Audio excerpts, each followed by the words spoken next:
Lago voulait réagir au propos de notre ami Philippe Couon. Voilà, est-ce que je dirais toute cette tractation, ces arrière-pensées, ces stratégies, comment dire, en tout cas pas invisibles, en tout cas plutôt pas visibles pour nous, puisque bon, nous pourrons essayer de nous décrypter un peu les arrière-pensées du président Alassane Ouattara. Est-ce que tout cela vous convainc? Cela ne me convient pas, vous savez. Et nous, en l'Union des nouvelles générations, nous avons justement combattu cette nouvelle constitution.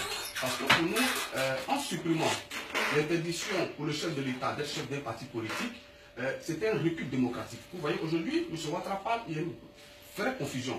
On ne sait pas si c'est le chef du RDR qui s'exprime ou si c'est le chef de l'État qui parle. Et c'est cette confusion-là qui, pour nous, consacre un recul démocratique. La deuxième chose, je suis quand même surpris qu'on dise que Ouattara, c'est une boutade. L'histoire récente de la Côte d'Ivoire, en tout cas enseigné aux Ivoiriens, qu'il faut toujours faire attention à ce que Ouattara dit. Parce qu'il a dit lui-même, quand un Ouattara dit quelque chose, il le fait. Et donc, il a toujours fait ce qu'il a promis. Et donc, nous, on s'en méfie. Et donc, je ne pense pas que ce soit une boutade. La dernière chose, c'est de voir le PDCI aujourd'hui. Je suis heureux que les deux représentants du PDCI aujourd'hui contestent cette constitution. Mais c'est pourquoi, avant le vote, il aurait fallu s'asseoir pour veiller à ce que tout ce qui était susceptible de permettre à M. Ouattara de briguer notre mandat soit épuré de cette constitution-là. Mais on est allé dans la précipitation. On a fait campagne pour le oui avec les moyens de l'État. Et aujourd'hui, au nom de petits calculs politiques, pour ne pas fâcher M. Ouattara, parce que M. Ouattara, que c'est fâche, il vit le ministre PDCI ou il suspend certaines aides à ce parti. On a voté la constitution rapidement et aujourd'hui, le PDCI se rend compte qu'il est en train de se faire avoir. M. Ouattara revient sur la question de l'alternance au pouvoir avec le PDCI.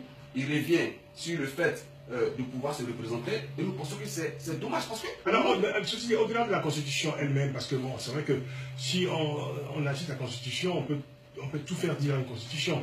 M. Ouattara est arrivé au pouvoir dans le cadre d'une Constitution qui prescrivait 2 mandats successifs, tout au plus. Hein. Oui. Alors, je veux dire, il y a une question de principe tout simplement. Les Ivoiriens se sont engagés à l'élire pour qu'au bout de son deuxième mandat, second mandat, qu'il se retire du pouvoir. Oui. Il s'y est engagé lui-même. Au nom de ce principe-là, je veux dire, on ne peut pas opposer à ce principe une nouvelle Constitution, ou pas. Mais vous voyez que M. Ouattara lui-même vient de dire que ces principes ne valent pas grand chose. Il a dit lui-même, il a utilisé le terme principe dans la réponse à l'interview, où il dit la paix et la stabilité de la Côte d'Ivoire passent avant ces principes. Donc M. Ouattara est prêt à piétiner ces principes pour demeurer au pouvoir.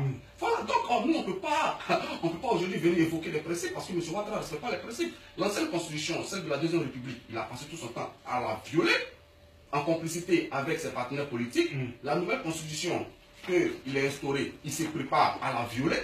Et donc aujourd'hui nous disons à tous les partis qui sont engagés avec Ouattara depuis 2011 que l'heure du discours est finie. Oui. Il faut juste se rendre à l'évidence que ce monsieur ne respecte ni sa parole, ni ses principes, ni sa loi. Donc il faut se tourner vers le peuple et appeler le peuple à prendre ses responsabilités. Je vais vous citer le propos, enfin la réaction du politologue Sylvain Nguessan qui expliquait qu'en excluant pas de se représenter Alassane Ouattara, sauf une possibilité de faire barrière à un candidat du PDCI qui ne lui conviendrait pas, et éventuellement à Guillaume Soro, le président de l'Assemblée nationale, à qui l'on prête des ambitions présidentielles. Alors c'est vrai que tout ça, ça ressemble à la petite cuisine politique ou politicienne, n'est-ce pas, Kofi? Mais en même temps, on a l'impression que dans cette histoire-là, le PDCI se fait un peu rouler dans la farine. Ça, il fallait s'y attendre. Oui. Et là où je ne suis pas d'accord avec mon frère qui est à ma droite, M. Lago, quand je te dis que les gens se sont pas levés pour dire qu'ils sont opposés à cette nouvelle constitution, c'est qu'il n'a pas eu ce que moi j'ai eu à faire comme combat contre cette constitution. Et sur cette même sur ce même plateau. Mais c'est un combat individuel. Hein. Voilà. La voix officielle du PDCI, c'est peu importe. Peu importe. Le PDCI s'est engagé pour cette constitution. Oui, peu importe, parce qu'on était dans une alliance. Comme eux, ils avaient été dans une alliance du Front républicain. Non, vous n'étiez pas dans une alliance, vous êtes non, je dis, non, nous, oui, on est dans une alliance, comme eux, ils avaient été dans une alliance républicaine dans les années 90. Dans les années 90, mon parti politique n'existait pas. Je parle de la gauche. Bon, donc, 95 ans. C'est pas. Vous confondez l'ONG avec le FPI. Non, il a dit tout à l'heure. Lui-même, il a dit. C'est-à-dire que c'est comme on lit dans les mares de café aujourd'hui, on sait à peu près ce qu'il pense. Donc, moi, je dis exactement ce qu'il... Bon, mais on va revenir sur les propos de M. Ouattara. Alors, le PDCI dans tout ça. De toute façon, dans un premier temps, je vais répondre sur les propos de M. Ouattara d'abord. Oui. C'est quelqu'un, en venant, depuis son irruption sur la scène politique ivoirienne, il a dit qu'il allait rendre ce pays ingouvernable. Et il vient de réussir de rendre vraiment ce pays ingouvernable. Aussi, c'est quelqu'un qui avait promis beaucoup de choses.